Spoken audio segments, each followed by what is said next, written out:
वफाकी हुकूमत 10 जून को नए माली साल का बजट पेश करने जा रही है और एक बार फिर सवाल यही है कि क्या ये बजट वाकई आवाम को रिलीफ देगा या IMF की शराइत के बायस मजीद माली बोझ सामने आएगा। एक जानिब हुकूमत मुआशी इस्तेहकाम, महसूलात में इजाफे और तरक्याती अहदाफ की बातें कर रही है, तो दूसरी जानिब आम आदमी महंगाई, बिजली और गैस के बिलों में इजाफा और ईंधन की कीमतों से काफ़ी परेशान। अब हालिया दादोशुमार के मुताबिक 1 लीटर पेट्रोल की एक्स रिफाइनरी कीमत 235 रुपये 37 पैसे है, जबकि सार्फिन के लिए इसकी कीमत 377 रुपये 78 पैसे फी लीटर मुकर्रर की गई। अब सरकारी दस्तावेजात के मुताबिक 1 लीटर पेट्रोल पर 142 रुपये 41 पैसे मुख्तलिफ लेवीज और मार्जिन की मद में वसूल किए जा रहे हैं, जिनमें 116 रुपये 8 पैसे पेट्रोलियम लेवी और 2 रुपये 50 पैसे क्लाइमेट सपोर्ट लेवी शामिल। ऐसे में ये सवाल भी अब काफ़ी आम है कि अगर आलमी मंडी में कीमतें कम हो रही हैं तो इसका मुकम्मल फ़ायदा आवाम तक क्यों नहीं पहुंच पा रहा। क्या हुकूमत के पास IMF प्रोग्राम बरकरार रखते हुए आवाम को रिलीफ देने की कोई गुंजाइश मौजूद है? नए माली साल के मुआशी अहदाफ क्या होंगे और बजट में किन शोबों को तरजीह दी जाएगी, इन तमाम मामलात पर जी बात करेंगे। हमें माहिर मुआशियात डॉक्टर नजीब साहब ने ज्वाइन कर लिया। डॉक्टर साहब, आपके वक्त का बहुत बहुत शुक्रिया। डॉक्टर साहब, सबसे पहले तो 10 जून को जो बजट पेश हो रहा है, आपकी नज़र में सबसे बड़ी तवक्कुआत क्या है इससे?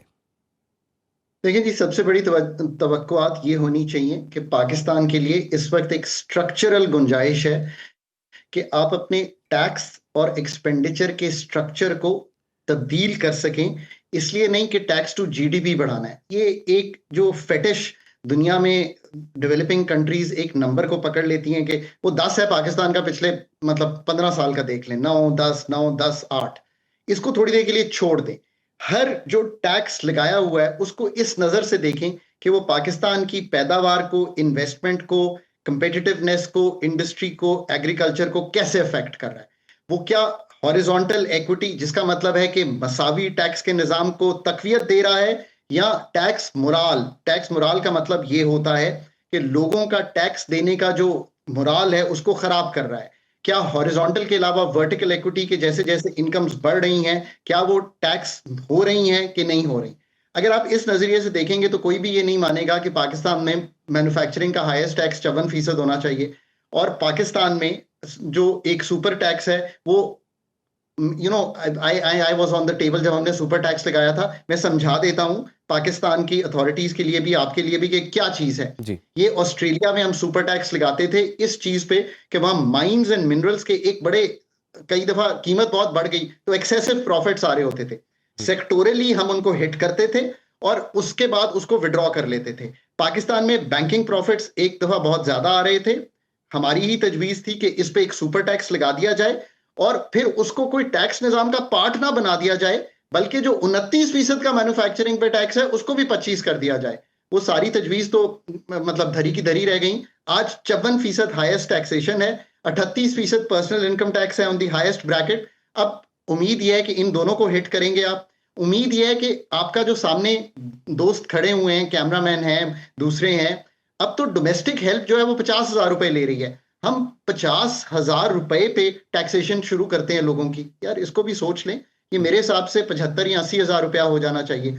मेरी उम्मीद ये है कि हम जो टैक्स के निजाम की आसानी है, turnover tax, withholding tax, presumptive tax regimes, जिससे कंप्लायंस मुश्किल होती है, इसमें से लोगों को निकालेंगे। मेरी ये उम्मीद है कि GST को बढ़ाएंगे नहीं, बल्कि GST को ब्रॉड बेस करके और हार्मोनाइज करके प्रोविंसेस के साथ एक राह दे देंगे कि 5 साल में हम GST को 16% पे ले आएंगे, 15% पे ले आएंगे। ये हैं वो सारे काम जो क्लियरली इसमें दिखाई देने चाहिए। अगर नहीं करेंगे तो IMF की एंगेजमेंट 2027 अक्टूबर को खत्म हो जाएगी। आप फिर अगर स्ट्रक्चर को तब्दील नहीं किए हुए होंगे तो आपको मुश्किल आएगी। तो डॉक्टर साहब, अभी आपने कथा कलामी की माजरत, अभी आपने GST की बात की है, लेकिन IMF की हुकूमत को ये तजवीज़ है कि GST बढ़ाकर 19% कर दिया जाए। अब वज़ीर ख़जाना ये कहते हैं कि बजट में आवाम पर कम से कम बोझ डालने की कोशिश करेंगे हम।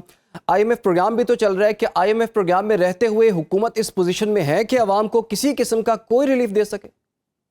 आपने बड़ा अच्छा किया कि आपने कह दिया कि IMF का प्रोग्राम चल रहा है। मेरी Pakistan authorities and the other authorities that I help, एक बड़ी क्लियर एडवाइस है। This is Pakistan program. Every word on the document called Memorandum of Economic and Financial Policies is to be negotiated by Pakistan authorities. It is signed by Pakistan authorities. Its full ownership is with Pakistan authorities. IMF के जो 11 PhDs पढ़े लिखे लोग आते हैं, उनका काम है कि हर जगह पर उस फ्रेमवर्क को पूरा करें. That's how the program is to be run. उसमें IMF से निगोशिएट करें ये सब चीजें. पेट्रोलियम डेवलपमेंट लेवी का आपने जिक्र किया, ये एक रिग्रेसिव टैक्स है, ये एक इन्फ्लेशनरी टैक्स है. ये इसलिए लगाया गया था कि सूबों से ना शेयर करना पड़े. इसको 1468 है, अगले साल 1727 अरब करने की रीनिगोशिएशन करें. ऑन द GST उसको सिंप्लीफाई करें, हार्मोनाइज करें, उसकी कंप्लायंस कॉस्ट कम करें. ज्यादा लोग GST में रजिस्टर होंगे. अगर ब्रॉड बेस हो जाएगा तो उसके रेट को बढ़ाने की बजाय कलेक्शन बेहतर होगी, उसको कम करें. This is how the country must move. Country की इन्वेस्टेबिलिटी जो है वो ठीक नहीं है. टैक्स, बहुत सी और चीजें हैं, पाकिस्तान का real effective exchange rate, Pakistan की डीरेगुलेशन, वो सब चीजें, पर हमें गवर्नेंस का एक इशू इस वक्त 10 जून को सॉल्व करना है, और वो है पाकिस्तान का वो टैक्स का निजाम जो कंप्लायंट सेक्टर्स को हेविली टैक्स कर रहा है. Agriculture income tax, GST on services provinces के पास है, एग्री प्रोविंसेस के पास है. बहुत बड़ा गैप है. 800 अरब रुपए का हमारे पाकिस्तान के हमारे उस्ताद हैं डॉक्टर हफीज पाशा, उनकी एक स्टडी है, सबको पढ़नी चाहिए. 800 अरब का पोटेंशियल है लाइफ स्टॉक और एग्रीकल्चर का. वो कहते हैं, मैं कहता हूं बहुत ज्यादा कह रहे हैं, 500 अरब कह रहे हैं. Do you know the total collection in the country this year? 10 अरब रुपया. अगर तो मुल्क को ऐसे चलाना है तो फिर IMF को जो मर्जी ब्लेम कर लें. It's got nothing to do with it. IMF ये कहती है अपनी स्टाफ लेवल रिपोर्ट में 24.5% कंट्रीब्यूशन है एग्रीकल्चर का. सारे मेरे दोस्त ही हैं, बहन भाई जो काम करते हैं. You know the tax effective tax rate 0.3%.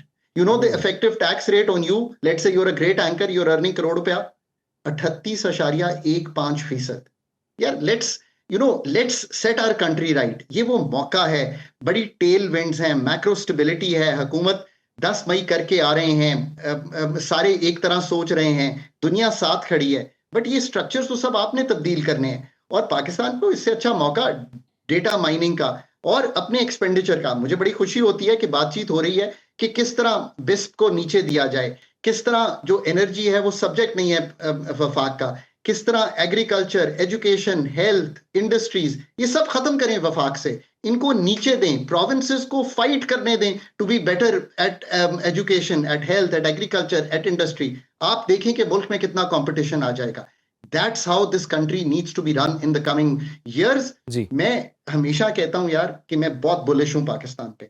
Pakistan की 5 साल की टर्न अराउंड स्टोरी लिखी जा सकती है ऑन द इकोनॉमिक फ्रंट, जैसे कि हमने डिफेंस के फ्रंट पे लिखी है जी. पर उसके लिए you need to put the best minds together to do exactly what I have just explain to you. आप इस मुल्क में इतना इस वक्त जिसे कहते हैं विगर है टू गेट इट करेक्टेड, और ये प्रॉब्लम्स बहुत छोटे हैं यार हमारे मुल्क के. इट इज जस्ट दैट हम हार्ड कॉल्स कर नहीं पा रहे. बहुत अच्छा है PIA बेच दी, बहुत अच्छा है पास्को बंद कर दी, बहुत अच्छा है यूटिलिटी स्टोर्स बंद कर दिए, बट बहुत अच्छा हो कि 80 हमारे पास प्राइवेटाइजेशन के लिए चीजें खड़ी हैं, 60-70 बड़ी ऑटोनमस बॉडीज हैं, सबको बंद करें. कोई कंट्रीब्यूशन मिनिमल है जो पैसे खर्च हो रहे हैं.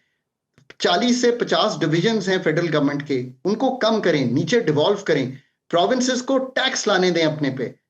पाकिस्तान बहुत अच्छी स्टेज पे है for a correction of all these things. अच्छी बात यह है कि अदराक है, अथॉरिटीज बड़ी समझदार हैं. हम तो बाहर बैठ के एक जिसे कहते हैं एक फ्रेमवर्क, हम तो एक एकेडमिक इनपुट दे सकते हैं जितना सोच के, पर उनके पास तो बहुत डेटा है, हमसे बेहतर डेटा है. अब देखिए ना, मुझे ये भी पता है कि आपने ट्रैवल कब किया, मुझे ये भी पता है आप टेलीफोन कौन सा रखते हैं, उसका बिल कितना है, मुझे ये भी पता है आपके बैंक अकाउंट कितने हैं, मुझे ये भी पता है आपके घर कौन से हैं. एक एक चीज तो मुझे आपकी पता है. मुझे कोई चीज रोक रही है कि मैं डेटा माइनिंग करके आपको एक प्री पॉपुलेटेड टैक्स बिल ना भेजूं कि आपका ये टैक्स बनता है, या तो आप कहें कि ये ठीक है मैं भर दूंगा, या आप मुझे आके कहें कि यार ये ठीक नहीं है, इसमें ये रद्दोबदल होना चाहिए, हम रद्दोबदल कर देंगे. Pakistan in the next 5 years now has this is kind of a make और ब्रेक बजट फॉर अस. अगर हम इसी तरह कंटिन्यू करेंगे तो मुझे लॉन्ग टर्म इंडिकेटर्स पाकिस्तान के जो है मैं अनकंफर्टेबल हूं उनसे. ठीक है. पाकिस्तान की इन्वेस्टेबिलिटी 14% से ऊपर हमारा सेविंग्स रेट नहीं जा रहा, हमारा इन्वेस्टमेंट रेट 14% से ऊपर नहीं जा रहा, हमारी एग्री प्रोडक्टिविटी ठीक नहीं है, हमारी लेबर प्रोडक्टिविटी ठीक नहीं है, हमारे बच्चे स्कूल से बाहर हैं, ये सब चीजें ठीक कर की जा सकती हैं। And it's a 5-year game. This budget probably, doctor साहब आप कह रहे हैं कि ठीक है 5 साल की गेम है, लेकिन हम तो 5 साल से मुश्किलात और सख्तियाँ ही और सख्त फैसले जो हैं आवाम बर्दाश्त कर रही है इस उम्मीद पर कि चलें जी अगला साल जो है कुछ बेहतर होगा, लेकिन अभी भी नजर आ रहा है कि अगला साल मजीद टफ होने जा रहा है। दूसरा ये कि सर हुकूमत ने छोटे दुकानदारों के लिए फिक्स टैक्स स्कीम का ऐलान किया है, एक तो इस फैसले को आप कैसे देखते हैं, और सैलरीड पर्सन जिसकी जेबों से पैसा निकाल लिया जाता है उसे पूछे बगैर ही और उस पर इतनी हैवी टैक्सेशन भी लगा दी जाती है। ब्रैकेट्स आपको पता है लास्ट ईयर जो थी और जो सैलरीड पर्सन थे उन्होंने कितना टैक्स भरा है और सबसे ज़्यादा टैक्स उन्होंने ही दिया है। तो इस दफ़ा कोई उम्मीद है कि उन पे कोई रहम आएगा, उन पे कोई रिलीफ उन्हें मिल सकता है? आपका बजट अगर मैं लिख रहा हूँ तो जो 6 लाख की लिमिट है ना जिस पे टैक्स लगता है सालाना 50,000 महाना, मेरे हिसाब में उसको 10 लाख रुपए कर देना चाहिए सालाना की बुनियाद पर। इमीडिएट रिलीफ आ जाएगा। और ये तो IMF के साथ बैठ के अगर कोई भी इकोनॉमिस्ट हो तो उनको समझा देगा कि पिछले 5 साल में इन्फ्लेशन देख लें और कुव्वत खरीद 50,000 वाले की देख लें तो ये टैक्स नहीं रहना चाहिए 50,000 पे। नंबर 1 जो हाईएस्ट ब्रैकेट है मेरा ख्याल है 3.5 लाख है जिसपे हाईएस्ट ब्रैकेट पे लग जाता है टैक्स, उसको भी 5.5 लाख कर देना चाहिए। बीच के जो ब्रैकेट्स हैं उनको भी मूव कर देना चाहिए। सुपर टैक्स को अगले एक फ्रेमवर्क दे देना चाहिए कि मैन्युफैक्चरिंग और इस पे किस तरह उठाएंगे। इसके साथ साथ एक्सपेंडिचर का बड़ा रिफॉर्म जो है वो लाना चाहिए। ये पाकिस्तान की जो थोड़ी आखिरी बात मैं कर लूं, ये जो आप कहते हैं ना मुश्किल फैसले, यार कीमत बढ़ाना, टैक्स लगाना, उन्हीं पे जो कंप्लायंट हैं, ये बड़े फैसले नहीं होते। बड़े फैसले ये होते हैं कि अच्छी बात है कि आपने ताजरों पे जो 20 करोड़ रेवेन्यू अर्न कर रहा है, 20 करोड़ उस पर 25,000 रुपया टैक्स लगा दिया। चलो 35 लाख लोग हैं, कुछ आ जाएंगे उसमें। मैं कहता हूं कि half a step forward is a step forward. Fine, हमने बहुत सी ऐसी स्कीम्स पहले की हैं, बट उसको आगे लेके कैसे चलना है, सनसेट क्लॉज क्या होगी, अभी इसकी बड़ी डिटेल्स हमें वर्कआउट करनी है। It's a step in the right direction.